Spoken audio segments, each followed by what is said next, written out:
High, আমি তোমাদের অনির্বাণ। আবার নিয়ে আসলাম আর একটা কর্ড লেসন ভিডিও নিয়ে। সো লেসন ভিডিওতে যাওয়ার আগে একটাই কথা বলার, কেউ যদি ভোকাল ট্রেনিং কমার্শিয়াল গ্রুমিং নিতে চাও তাহলে অবশ্যই দাদার সাথে অনির্বাণের সাথে কন্ট্যাক্ট করতে পারো। আমার কন্ট্যাক্ট ডিটেলস মানে আমার সমস্ত প্রোফাইল লিঙ্ক ওখানে দেওয়া আছে, ইনবক্স করো। আর গিটার তো আমি শেখাচ্ছি, এখান থেকে শেখো। যদি মনে হয় পার্সোনালি শিখবে সেটাও শিখতে পারো।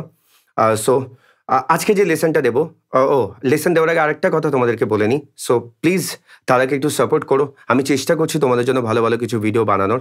সো এইটুখানি কি তোমাদের থেকে চাওয়ার যে ভালো ভিডিওর পাশে থেকো।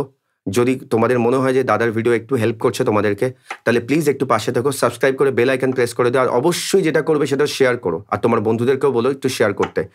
সো চলো আজকে যে কর্ড লেসনটা শেখাবো সেটা হচ্ছে D-7। ভীষণ মিষ্টি একটা কর্ড, অনেক গানে কাজে লাগবে তোমাদের।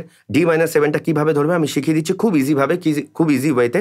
তো D-7 ধরতে গেলে সেটা হচ্ছে তোমাদের ফার্স্ট ফিঙ্গারটা আমি রাখবো, ফার্স্ট ফিঙ্গারটা রাখবো ফার্স্ট ফ্রেটের সেকেন্ড স্ট্রিং, ঠিক আছে? অ্যান্ড সেকেন্ড ফিঙ্গারটা রাখবো ফার্স্ট ফ্রেটেরই, একই ফ্রেটেরই ফার্স্ট স্ট্রিং। তাহলে ফার্স্ট ফিঙ্গারটা রাখবো ফার্স্ট ফ্রেটের সেকেন্ড স্ট্রিং, অ্যান্ড সেকেন্ড ফিঙ্গারটা রাখবো ফার্স্ট ফ্রেটেরই ফার্স্ট স্ট্রিং, অ্যান্ড থার্ড ফিঙ্গারটা রাখবো সেকেন্ড ফ্রেটের থার্ড স্ট্রিংয়ে। তাহলে ফার্স্ট ফিঙ্গারটা রাখবো ফার্স্ট ফ্রেটের সেকেন্ড স্ট্রিং, সেকেন্ড ফিঙ্গারটা রাখবো ফার্স্ট ফ্রেটের ফার্স্ট স্ট্রিং, অ্যান্ড থার্ড ফিঙ্গারটা রাখবো সেকেন্ড ফ্রেটের থার্ড স্ট্রিংয়ে। এই থার্ড স্ট্রিংয়ে এইটা হয়ে গেল। এই আর হ্যাঁ, অবশ্যই মনে রাখবে এই চারটে, এই যে, ঠিক আছে? এই যে D-7। তাহলে এই কর্ডটাও তোমাদেরকে দিয়ে দিলাম, মন দিয়ে প্র্যাকটিস করো।